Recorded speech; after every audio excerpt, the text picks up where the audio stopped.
Thank you. Coming up, we have, of course, a lifestylist, author, nationally syndicated advice columnist, motivational speaker, media trainer. She does it all. Let's just call her. Why can't we just call her Miss Renaissance? Okay, Miss Oh, Harriette Cole.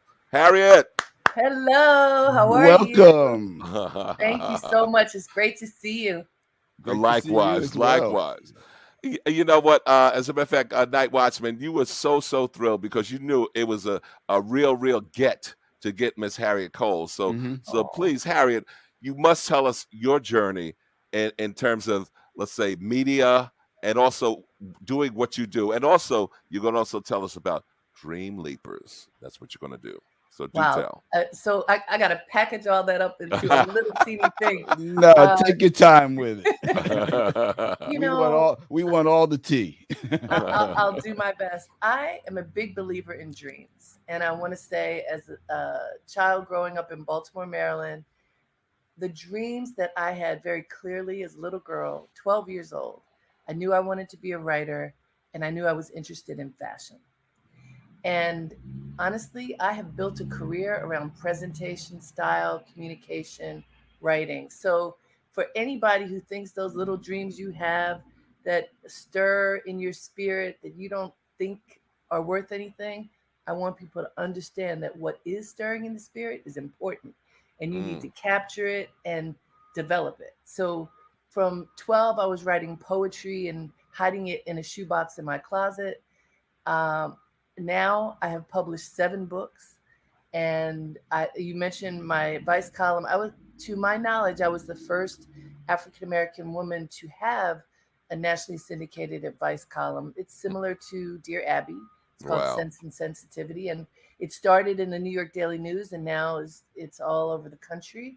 People Mm, write me questions and trust that I can give them sound advice. So it's interesting because all of this was planted when I was a little girl, in my mm. spirit. So I started my career at S. Well, I went to Howard University. Ah, Very HU. important, very important. Uh, from actually age 13 up until well into my 20s, I modeled. So I Hmm. got to have that experience in the fashion space. Hmm. And then after I graduated from Howard, I moved to New York and worked for Essence Magazine for 11 years. I Wow. ran the lifestyle department. I later ran the fashion department. So all these things, kept coming together. Hmm. Those dreams from childhood kept coming together. uh, I was invited to write a book, Curtis, which Wow. doesn't happen that often. Okay. My first book, which you may remember, is Jumping the Broom, the Oh African American yes. Wedding Planner. It Hmm. became like the Bible for Black couples to get married back in the day. And I was invited to do it because at Essence, I had been producing a lot of bridal stories using, at this time, this was in the early 90s, using Afrocentric vision to find designers who were celebrating our culture and just designers who were of African descent who were Hmm. making wedding dresses and all the accoutrement of weddings. And so I was invited to write that book. It became a bestseller, and it really helped to transform me because I was identified only with the brand of Essence, which is wonderful. But then I had Hmm. a book, and I was identified with the brand of me. Mm. So, not some years later, well, I had a dream early on at Essence that I had a business, and everybody in my family, while accomplished, were not business people. My father was a judge. Mm. He was actually the first Black judge on the Maryland Court of Appeals. Very honor, Mm. truly honorable. Wow. Um, they're judges, lawyers, and such, but no Hmm. entrepreneurs. And so they thought I was crazy to start a business. But my spirit said, "You have to, you have to." And I was working on a book at the time that I knew it was time to leave Essence. And the book is Etiquette Plus. It's called How to Be. Hmm. And why that happened is as I was traveling around the country with Jumping the Broom, people kept asking me questions. I did a 23-city book tour. They don't do that anymore. And people kept asking me questions about how to do things that were kind of basic things, but not wedding related. And so I realized I needed to create a book that would help, particularly African Americans, to understand how to embrace your culture, understand who you are, what's expected, where you're going, so that you can navigate with grace and integrity. And that's what How to Be is. And Curtis, when I was at a cocktail party one day, kind of frustrated because it was time to leave Essence, and I always tell people agitation is good because it gets you to move. Mm-hmm. But my mother always says, only say something nice. So I was sitting next to a person who recently passed, Andre Harrell, who's the head of Uptown Records. Yes, yes. And he said, what are you doing now, Harriette? And he knew what I was doing. I was a fashion editor of Essence. That was a very big public job. Mm-hmm. But I didn't want to talk about that. So I told him about my book, How to Be. And that was the next turning point in my career. He said, well, do you think you can teach that to my artists? I said, teach what? Teach them how to be. And I said, sure.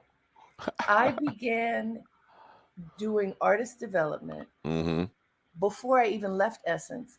When I left, one of my first clients was Mary J. Blige, then Erykah Badu, then Alicia Keys, then now Andrew Day. And I mean, the list is, this is nice. 20 plus years because I claimed the positive and told him about the dream that I was developing. And so this is so important. You know, for anybody listening who's like, oh, well, she's different. She's up there. No, the only difference is I listened and took action. And so, as you know, Curtis, because you supported me in the very beginning of creating Dreamleapers, which I created in 2016, I've been doing so much work with corporations, educational institutions, you know, big artists, and I wanted to do something for the people. And I live in Harlem. I wanted to do something for my Harlem community. And I created Dreamleapers, which is an educational platform designed to help people access and activate their dreams. And I've been at different places around Harlem. And then I started a partnership, a residency with the JCC Harlem. A nice open space. You've been there. Yeah. And what I did is what we do, we have guided meditations to help you access your dream. I bring all kinds of experts in to give insight and motivation and support so that people can understand that their dreams are valuable and accessible. And we are having a Dreamleapers virtual retreat, the very first virtual retreat on next Saturday, October 16th, from 1 to 4 p.m. Wow. I think I've got a dozen plus speakers about everything from you are on a panel about financing your dream. I've got Lynn Welteroth, who's a judge on Project Runway, and my mentee, who's talking about the art of the pivot. I've got motivational speaker Les Brown. Oh, wow. Wow. Be hungry. You know, you can, if you stay hungry and you work hard, you can make those dreams come true. So there are many, many speakers. And this is another dream of mine that is manifesting. People kept asking me, you know, can you do this? Can you bring it around the country? And I'm like, you know, to bring a platform that has a bunch of speakers around the country is incredibly expensive. And so I was trying, how do you figure it out? And then one of the blessings of being quarantined was we all had to figure out how to communicate. And like what we're doing now, we have figured it out, and we're having a virtual experience so people can come from Harlem and far and wide to fellowship together next Saturday, October 16th. And guess what? It's free. That's the other thing I have to let folks know. It's free. So everybody, there's limitless room because it's virtual. So y'all can come to dreamleapers.com and sign up. Nice, nice. Woo, NightWatchman. You know you need some inner strength, some inner peace. You should join us. Yeah, please do. Absolutely. Absolutely. I do have inner peace, but you can never have too much inner peace. It's always good to reignite it, right? Yeah, exactly. So I want to go back a little bit because you took us on quite a journey there in a short period of time. I want to go back to the little girl that were you reading like Dear Abby and Ann Landers as a kid and thinking about this, or is that just something that popped up later on? That is such a good question. No, not at all. So there's I'll tell you the little girl part and then what happened. I grew up in a household that was very proper. You know, a lot of Black families are very proper. You have to follow all the rules. My Mm-hmm. mother was a retired kindergarten teacher, and my Mm-hmm. father, I told you, a judge. Mm-hmm. And my father was a tall, dark-skinned Black man who, Mm-hmm. you know, during he was born in 1921. When he was Wow. coming up, the only way that you could make it was to clothe yourself, present yourself appropriately, whatever Yeah. that meant back in the day. And as a Mm-hmm. dark skinned man, you know, it's true now too. There was like a target on his back, but he was smart. He didn't have any money. He shined shoes so he could go to Morgan Mm. and ended up as valedictorian and couldn't even be at the graduation because he was enlisted in World War II. You know, so the Wow. stories. Wow. Mm-hmm. My I grew up in a household where we learned the rules and we had to follow the rules. There Mm-hmm. was a knife, fork, and spoon and a napkin on at your table setting, even if you were eating a hot dog. And if you didn't use those utensils, you still had to wash them. So it was, and I was mad. I was like, these are too many rules. Are you kidding me? And then come, you know, 20 some years later, and I Mm. end up writing a book about etiquette. And most of the things that I learned from my family. So it's very, very funny. But in the back of each chapter, there are questions and answers. I did a ton of research. I interviewed a lot of people to get a cultural sense of how to be in whatever the scenario was. And there are questions and answers. And so a woman who had worked with my husband, because relationships are everything too. Mhm. You got to be great and you have to know people, but you Mhm. don't realize who you know. A woman who worked with my husband years before had moved to the Daily News, Mm. and she had read my book. The book was a huge book. We did a big book tour, a lot of media, and she contacted me to say, "Look, you have these questions and answers in the back of your book. Would you ever think about writing an advice column?" I was like, Mm. "Sure." And by the way, the dream that I had had about having a business many years before, I had typed it out on my computer Mm. and taped it to my refrigerator, and it sat Mm. there yellowing for years. But one of the things that was in my dream was to write a newspaper column. Wow. My father had Wow. written a column when he was a young man, and it just came out of my heart in this dream. And Mhm. there were like 15 things in the dream, by the way, and Mhm. I've done all of them. I mean, there were Ah, very specific Wow. things. Like congrats. Woo. start a magazine, write books, have write a newspaper column, do TV. There were all these very specific things that came out of my dream, and to say that I've done them all is pretty amazing. But it's Yeah. because I followed the blueprint that my heart told me to follow. Mm. But it was a relationship. I had done Mhm. it in my book, so there it Mm. was. And she said, "Do you think that you can do this?" And it started out as once a week in the Daily News, and it was so hard, you know, trying to answer people's questions and do research if I didn't know, Mhm. um, you know, how to write to write in a 500 word space at the time was the hardest thing in the world. Mm. Now I do 6 days a week, and Very it's nice. something. Well, I have to though know, Harriet, what is your new list? Do you have a new list of to-dos? I do. And Ah. actually, it's interesting that you ask. I will say the one thing that I'm fully claiming right now, and I Mhm. started working on it a number of years ago. After I had my daughter, who's 17, I didn't write any books. She was my Mm. book.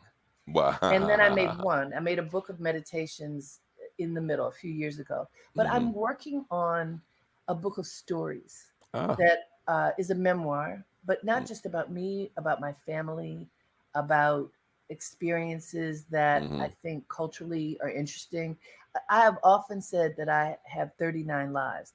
I'm going to put all those 39 lives in here, you know, from stories of my maternal grandmother who lived to be 101, who Ah. was who was a domestic worker until she was 93 when we said, "You got to stop, girl," Mm. to touring with Prince for a year. And, you know, Whoa. I've had many amazing experiences, and I am putting them into a book. So I'm claiming it because I started a few years ago and stopped, and I'm claiming it and working on it now. So let's Something. let's Here go we go. back to 2016 and tell us about the idea for Dreamleapers and how that came to be. Yes. You all have some good questions. So I want to say a few years before that, probably in 2013, a very good friend of mine, out of the blue, sent me a poem and said, Harriette, this is for you. And I was like, huh? And so, but I trust this person. So I said, okay. And I read the poem, kept living with the poem until this idea came to me. So the poem says, come to the edge. We can't, we're afraid. Come to the edge. We can't, we will fall.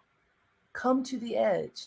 And they came and they pushed him and he pushed them and they flew. And they flew.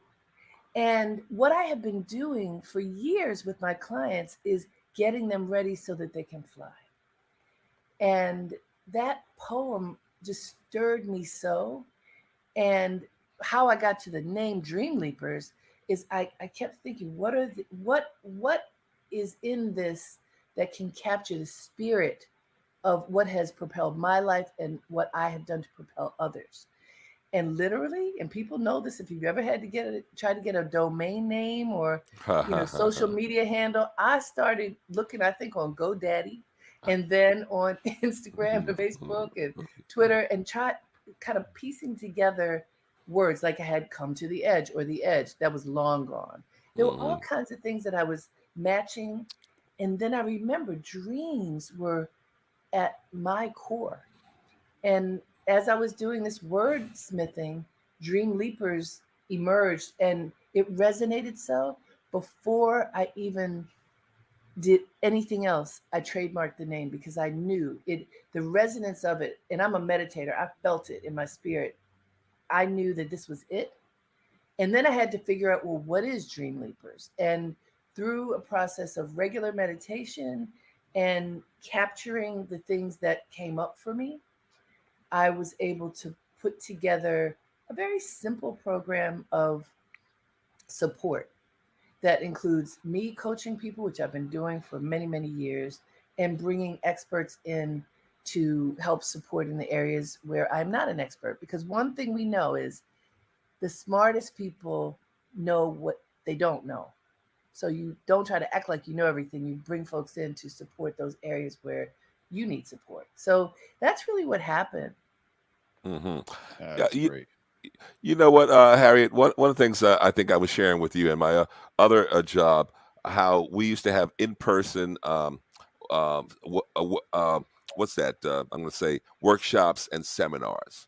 But Yes. now, we've switched to a platform in terms of virtual with webinars. Now, Yes. what would you say? Now, you, of course, I've been to a number of your in-person things. I remember, you had something at Mist. You also had Yeah. stuff over at JCC. Yep. What do you think in terms of turnout? Has your stuff been virtual? Has it been more, less, Well, or? this is the first one. This Okay, is the first one. got it.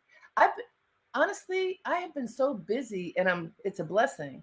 But I've been Mm-hmm. so busy with individual clients I teach a presentation course at Hunter College now. Okay. I got a fellowship right before the COVID happened with Encore Fellows and AARP. I have Wow. developed on a Facebook Live television series on AARP. I've been doing a lot of stuff. So I hadn't been doing Dreamleapers events because I thought, well, I'll just wait, thinking COVID's going to be over soon. I'll just wait and do it live whenever. This is Mm-hmm. new. This is my Wow. first virtual event, and hundreds of people have signed up already. It's wonderful. Beautiful. Congrats. Yeah, thank you. When Mm-hmm. you were at and supporting that very first event in 2016 at I Mist, remember that. and we had a Yep. couple hundred people there. It was really Mm-hmm. crowded. At Yes. JCC, they're smaller, they're from 20 to 50 people. When it's virtual, you can have everybody you want.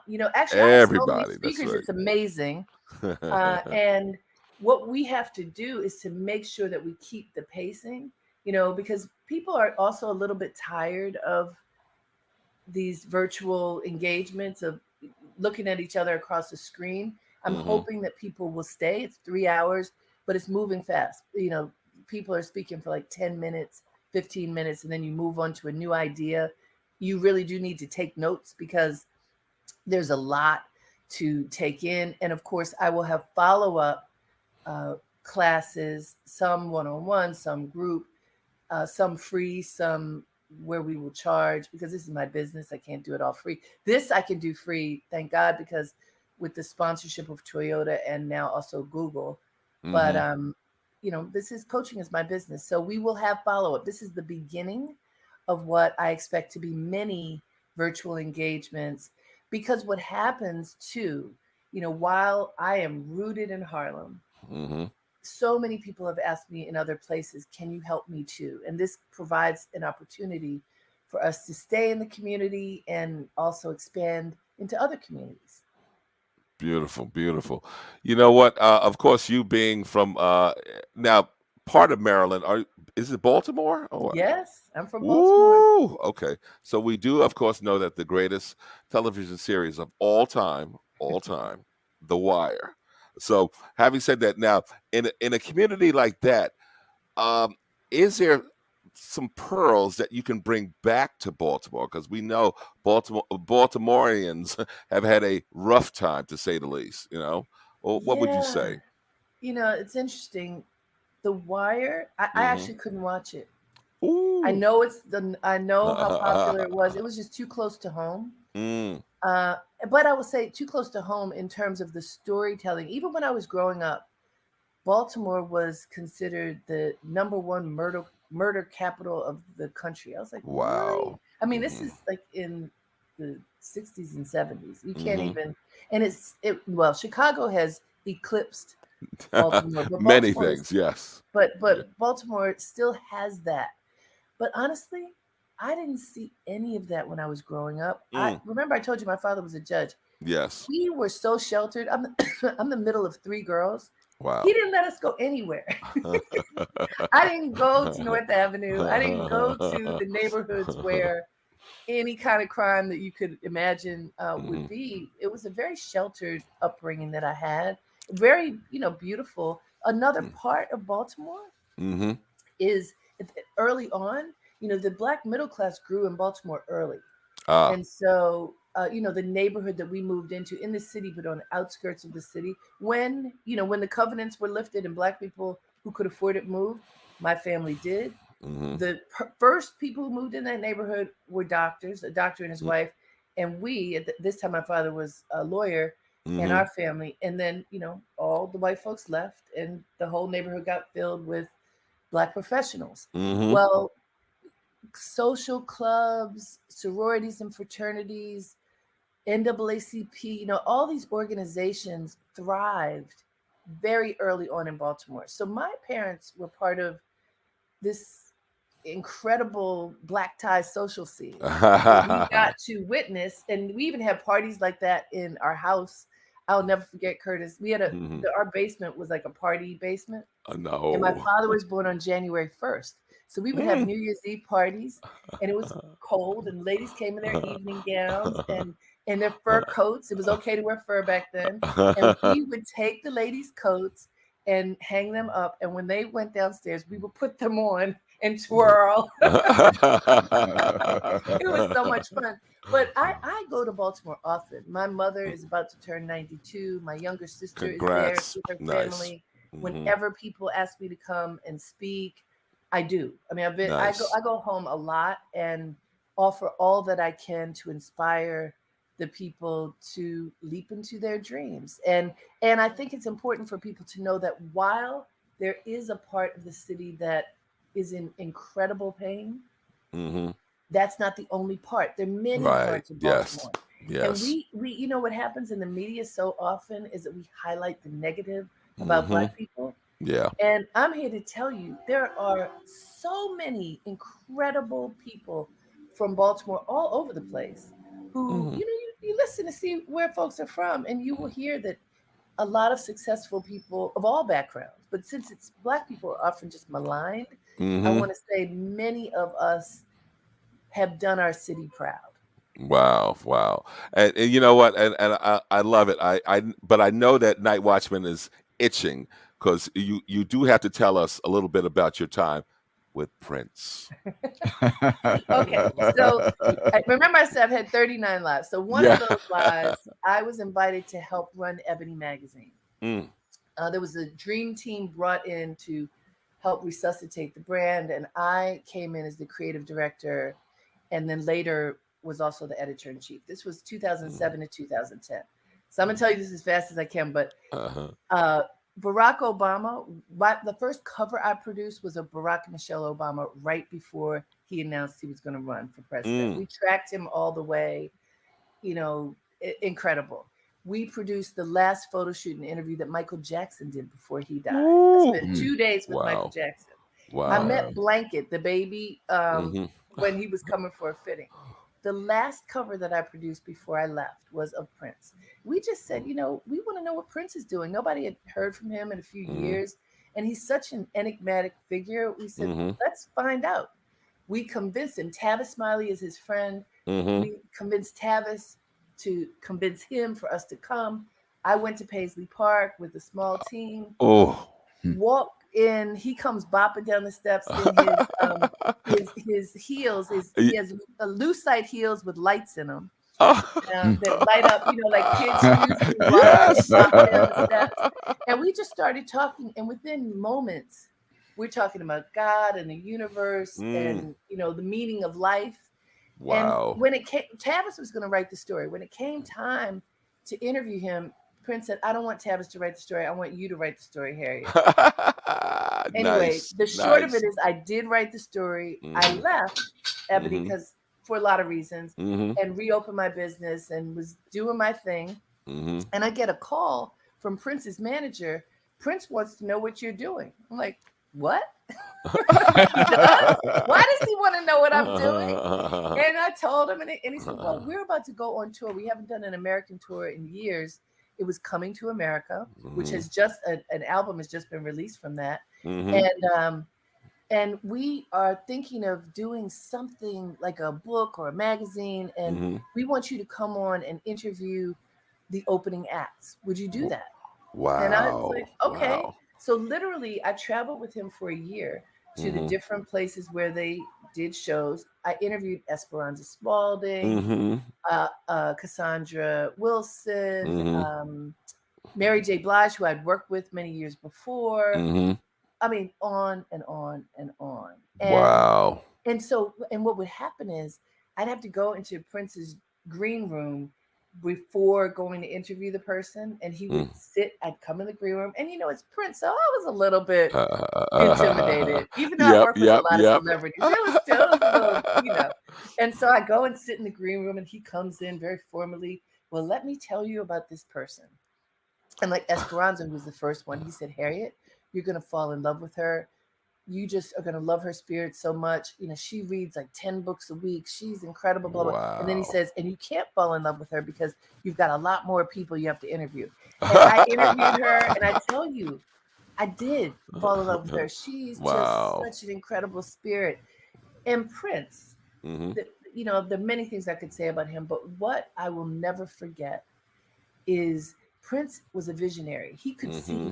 far beyond anything you could imagine. Wow. He could see the end when you couldn't even see the beginning. And he would speak to that. So for example, Misty Copeland danced with him. Hmm. And Hmm. so he ended up having me become her mentor for 3 years. Incredible for ABT. And but he saw that she was a principal dancer years before ABT did, and he went to ABT to petition on her behalf. Isn't it obvious? He said. Yeah. Yeah. Why can't you see it?